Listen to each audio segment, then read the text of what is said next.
All right, everybody. We are here with Joseph Luckett. Joseph, how are you, my friend? I am absolutely incredible. Yeah, well, you know what? It stands to reason that you're absolutely incredible. I've seen so many amazing things coming out of you. Now, here's what I'll say.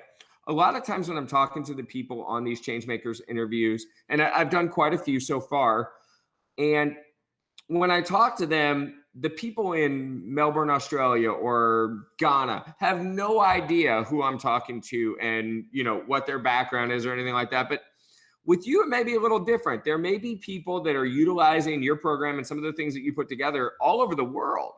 Your message has been spread. But just in case, could you share a little bit about who you are, your background, where you're from, and what you got going in life? I'll start out by saying I am one of 17 children, adopted, and a native to St. Charles, Missouri. Went to St. Charles Community College, which is a local college here. And I also went to, for a very small stint of time, went to Lindenwood University, and I was in pursuit of international business with a minor in Spanish and sign language. Fast forward, in 2011, I was introduced to business networking, and it was something that completely wowed me. And I thought that business networking was only available in St. Charles, kind of like living in Maine. You're privy to fresh lobster or fresh seafood. I thought we were the only ones who had access to networking. And I've created a concept which we're still in the very early stages. I'm founder and CEO of 0 to 100 and author of the #1 international best-selling book, 0 to 100, the gold standard of global networking, which became a #1 international bestseller in the first 43 hours of its launch in 4 countries, 30 categories, #1 in 5 of those categories of the 30. Wow. Is that all? No, I'm just kidding. That's amazing. That's amazing. So you and I connected before you were bringing this all out, and you were so excited about what it was going to be, and so to see it come to fruition is pretty amazing. Now, Joseph, one of the reasons why we nominated you as a change maker was not only for what you're doing, because what you're doing is pretty amazing, but the path that you're blazing that makes other people feel like they can do it too.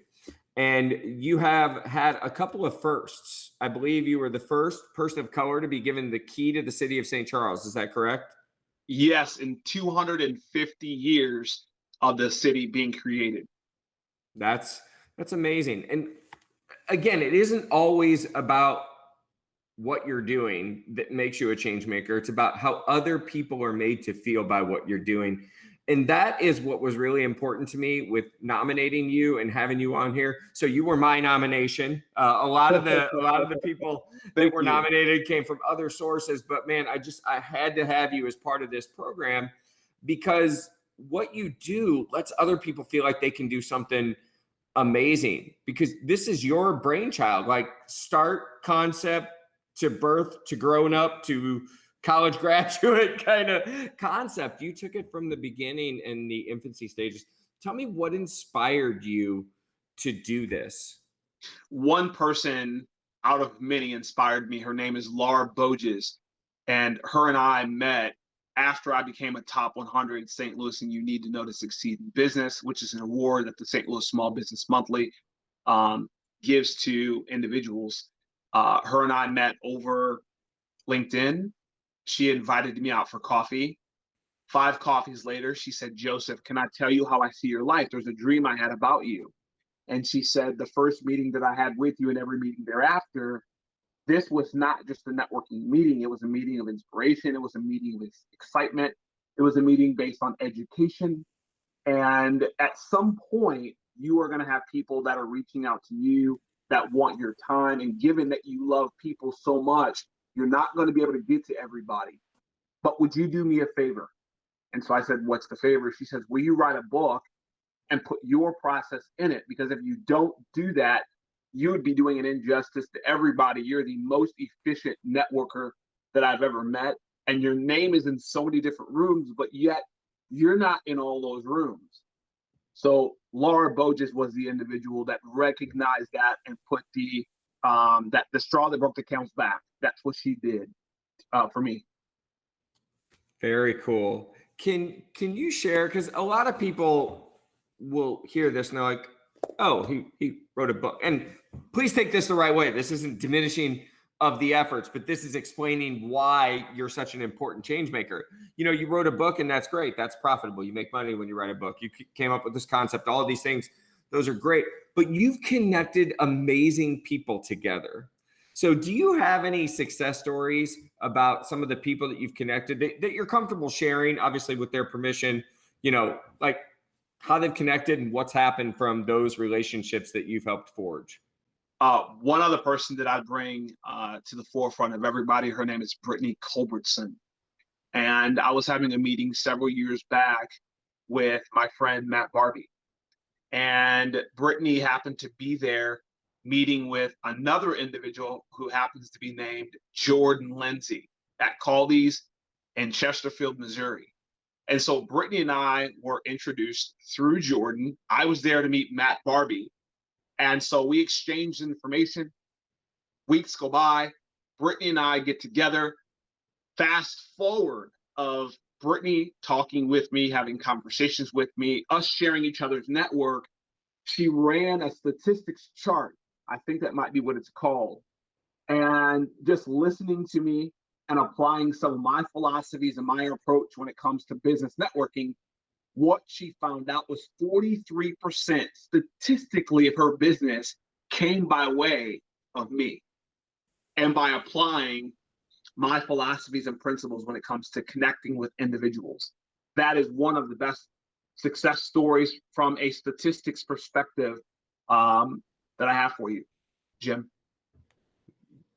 That's fantastic, Joseph. And do you have any things that you want to share with people that were like struggles putting it together? When you put something together like this, you have a lot of failures, and people now see the success, right? They see the smiling face and they see that I've been put my head through the wall, had to do all these things. But what were some of the challenges putting this together that you encountered?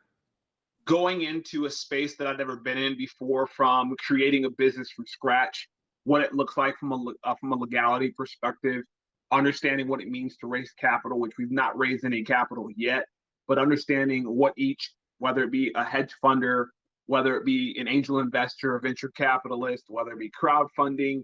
So learning about what all of those things mean, understanding what's going on with the pandemic and being able to pivot with that, because it's nothing like coming to the finish line per se with the first aspect of our business model and not being able to pull the trigger due to something that's unknown for so many.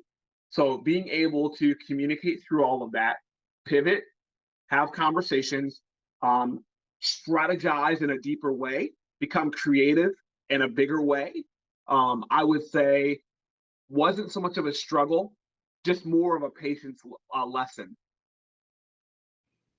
That's great. So I just replayed something in my mind that you said earlier. You're one of 17 children. Correct. That's Correct. amazing. And so do you mind if I ask, so you were adopted? Is that what I heard? Correct. So one of the things I guess I'll put in on this interview is that I call it beating the odds. So for anybody that's going to watch this, what I mean by beating the odds is, one, I'm an African American. So we understand there's statistics surrounding my culture. Number two, I was adopted. So I didn't have to go into many different foster homes. I went directly from the hospital to some individuals that love me dearly, which are my parents, that adopted me. I am 37 years old. I have never been incarcerated. I've never done a drug. I've never consumed alcohol. I've founded an entire concept. I'm an author. Jim, here's another first for you. I'm the first African-American international best-selling author in St. Charles. So when I say beating the odds, thus far, I've beaten the odds, and I'm so grateful to be able to verbalize that to anybody. And so anybody that's going to be watching this, if you have the right people around you and you have the right resolve, the right amount of resilience, you have patience, and you live in what I call gratitude and celebrating every nanosecond and smelling the petal, not the rose, and understanding that there are people that are better than you. There are people that are smarter than you, and being okay with that, because that's amazing. It keeps your head in the dictionary or the almanac or the farmer's almanac. That's an absolutely amazing thing. And anybody can do what I've done. Anybody can. Well, I was going to close this out by saying, can you share your words of wisdom for anybody that might feel inspired to do something, but you just did? I'll give you the last 20 seconds just because it was already written down that you were going to get it, but you can say goodbye in your own way, or inspire again as you've done this entire interview. But the last 20 seconds are yours, Joseph. One of my favorite quotes, and it happens to be my quote, is serve the human race, don't cherry pick the race. In other words, serve everybody equally, no matter where they come from. Because if you're an entrepreneur, from my perspective, you signed up in the business to serve the human race. You didn't sign up in the business to serve a particular race. And once you understand that, you'll win bigger than you've ever won in your entire life. Wow. Nothing needed to be said after that. Thank you so much. Congratulations on being the first class of Changemakers for ReVitalize in our entire history. So congratulations to you, my friend, on all your success. And I know there's much more to come. Thank you so much, Jim, for having me. It's an honor. Awesome. Larry Cohn, we're going to send it all back to you so that you can keep us going with more Changemakers.